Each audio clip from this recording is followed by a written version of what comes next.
हरिओम. माझे नाव रमेश सिंह काजारे, कलिना उपासना केंद्र. माझी सेवा जुन्या ते सोन्याच्यामध्ये आहे, पण सेवेमध्ये मला पण सहकार्य करायचे.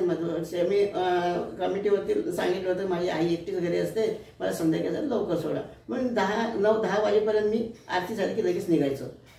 एक दिवस काय झालं, मी सेवेला गेलो आणि माझी आई जिथं झोपलेली होती त्या वरच्या पाठीच्या साईडला एक माझा फ्रीज आहे. त्या फ्रीजवरती एक कमीत कमी एक 7 ते 8 किलोचा असा एक बंच होता आपला मेटलचा. त्याचं वजन होता एक 7 ते 8 किलो होता असेल, आणि तो असा कमीत कमी 2.5-3 फुटाचा तो असा वरती ठेवलेला होता. आणि मी सेवेला गेलो होतो.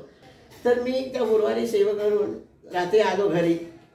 घरी आल्यानंतर मी दरवाजा रोजच्याप्रमाणे दरवाजा उघडला बघतो तर माझ्या आईच्या डोक्यावरती तो बंच असा म्हणजे पडायला असा आलेला, असं पडणार आता काही सेकंदमध्ये तो पडेल असाच झाला होता.